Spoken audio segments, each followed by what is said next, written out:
Kalimera. My name is Justin Smith, and just about 10 days ago, I finished up with my trip to Greece with the John Chambers College of Business and Economics and World Strides. And boy, do I have a lot to share. Today, we're going to be talking mainly about a lot of the cultural sights and scenes and experiences that I had the privilege of bearing witness to during my time. I think it's important, though, kind of before we get started here, to really talk about how Greek culture is based in thousands of years of history and context, right? With a lot of their foundations being, the historical and archaeological monuments, their beautiful and historic neighborhoods, their delicious food with countless recipes and always something new to try. And lastly, the beauty of the region and especially their coastlines, which are absolutely jaw-dropping. To highlight these amazing aspects of Greek culture, I will walk you through the experiences that we kind of faced and we've seen, during our trip. So, starting with day one. On the very first day, we landed in Athens and got to explore the beautiful historic neighborhood of Plaka. It sits right at the feet of the Acropolis, in these old, beautiful buildings and streets are hundreds of years old. You're able to see the Acropolis from all over the neighborhood, and due to the beauty and the historical context behind these buildings, they're actually protected by the Greek government. And moving on to day two, we had a delectable food tour in Monastiraki Square.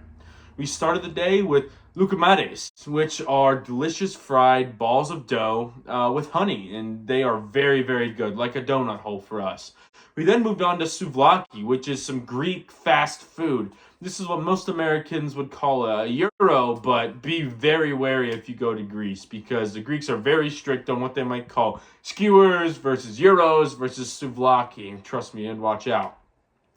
And then on the tour, we got to try some lovely bougatsa, which is kind of like baklava, right? It's a flaky pastry with the sweet cream in the middle, and it was absolutely to die for. We had a little bit of powdered sugar on ours. It was amazing. And then we kind of ended the tour that day with a variety of Greek appetizers, olives, breads, type of bruschetta, and a wonderful Greek salad. And let me tell you, the tomatoes and other produce in Greece are just out of this world. They're so fresh and amazing. Later that day, we ended up touring the Acropolis Museum and the actual ruins. The Greeks are very prideful of their ancient history, and buildings are respected and protected. The views from the Acropolis are mind-blowing. It's an unfortunate fact that a lot of the earlier British people had taken a lot of the Acropolis. Moving on to day three, we got to visit some Greek businesses and got to talk with some Greek business leaders. I would have to say the greatest highlight of that day was Oleo Sofia, an olive oil estate and producer.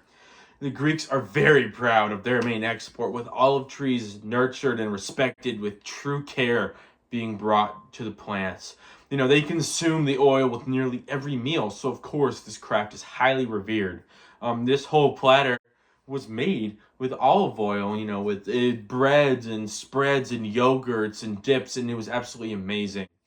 Day four was probably the most breathtaking, with us setting sail on the Aegean Sea. We really got to see the beauty of the coastlines and the waters. From Aegina, the pistachio island, to Agistri, the beautiful blue salty water is refreshing. The architecture on these islands is classic, yet unique in a way that we do not see here in America.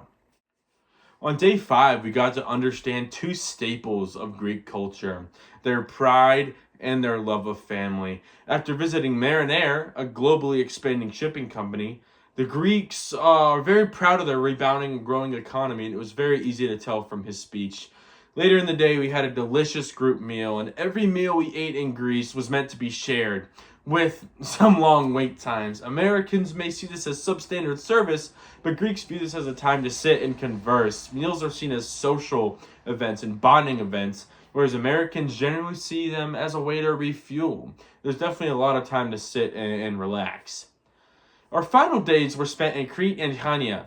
We toured the Palace of Knossos, another olive oil and wine estate, Old Town, and the Agia Marina. These final days really encapsulated the culture of Greece, with, again, a revisit to the ancient history, their lovely cuisine, historic neighborhood, and gorgeous coastline all in one place. Overall, this trip was the experience of a lifetime. From the first hour to the last was jam-packed with cultural experiences that I may never get the chance to bear witness to again. And I would recommend anyone to join the Chambers College again next year on their trip, or any other study abroad trips that you may be interested in. So, as they say in Greece, Efresta. Thank you. Again, my name is Justin Smith, and thank you for your time.